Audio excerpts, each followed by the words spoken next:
So ayun po no. What's up sa inyo mga pinagpala? So ayun po no. What's up sa inyo mga pinagpala? Ingay. Ingay ng mga manok. Time check, time check. Alas 6 ng umaga. So welcome sa YouTube channel. At welcome sa aking vlog.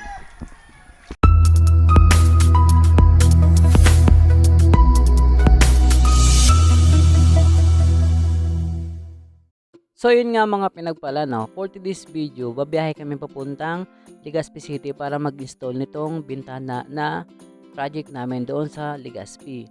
So ito na nga bumabiyahe na kami mga pinagpala at napaka-aliwalas ng panahon at maliwanag ang langit. Yun ang aking pagkakaakala. At dahil pagdating sa kalagitnaan papuntang Legazpi, ito umarangkada na nga ang ulan. At hindi namin ine-expect na talagang uulan dahil napaka-aliwalas ng panahon. Pero ilang minuto lang at nakarating na nga kami dito sa Legazpi dahil fast forward na lang ho natin dahil mahaba ang video no mga kaibigan. So eto na nga at iyan nga yung bahay na pag-i-installan namin nitong paming project na bintana. So owning ang pinagawa nitong may-ari no, itong bahay na to, ito yung pagkakabitan namin. Pagdating nga namin dito sa bahay na ito, agad namin sinukat itong bintana pero hindi siya magkasya kaya ang ginawa namin, nag-grinder ho kami. At ayan nga, at hirap na hirap po kaming ipasok itong frame na ito na paglalagyan ng bintana dahil napakasikip ng paglalapatan niya. At kahit naman papaano is pumapasok naman din siya dahil nag-grinder din naman namin ang mga gilid at ang gitna niya. Napakasikip po talaga nung paglalapatan niya. At nung natapos nga at inailapat na ito at nilalagyan na namin ng butas para paglagyan ng mga tornilyo. Nung natapos na nga namin lagyan ng mga tornilyo, ito at nilalagyan na namin itong isang bintana. Pero sa isang bintanang ito, inabot na ho kami ng tanghali kaya tinawag na ho kami ng caretaker ng bahay para kumain dahil alas 12 na ho ng tanghali, hindi namin ho namalayan yung oras. At nang natapos na ho akong kumain, lumabas muna ho ako dito dahil malapit ho ito sa dagat. At tingnan nyo naman dito yung view.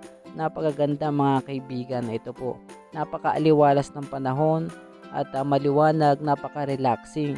At nung natapos na yung break time namin mga kaibigan, ito, nailagay na namin yung 4 na bintana at yung salamin sa taas.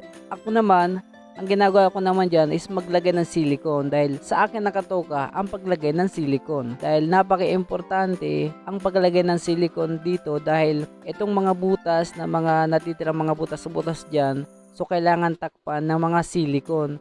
Dahil pag hindi mo natakpan ng silicone yan, kapag lumakas ng ulan, kapag umulan ng malakas o may bagyo, hindi mo papasukin ho yan ng ulan. Kaya dapat lalagyan siya ng silicone. Napaka-importante ng silicone na ito, no? So dapat mas maayos yung paglagay ng silicone, hindi makalat dahil mas maganda at nakakaganda ng design yung paglagay ng silicone at mailiwalas tingnan kung yung pagmamasdan na pag natapos malagyan ng silicone.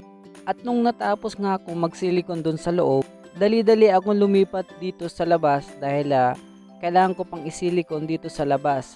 Buti na nga lang, hindi masyadong mainit. At kung mainit, siyempre mabibilad tayo. So ayun, at nilinisan ko muna bago ko siya lalagyan ng silicone. So kailangan mo siya lagyan ng silicone at kailangan maayos. At nung natapos na mga kaibigan lagyan ng silicone, ito na yung kinabuuhan. At natapos na rin yung pagsisilikon. At natapos na rin itong isang araw ng aming trabaho at natapos na rin yung 2 bintana na nilagay namin na sa project namin. At yun, at hanggang dito na lamang ang aking vlog. Maraming salamat.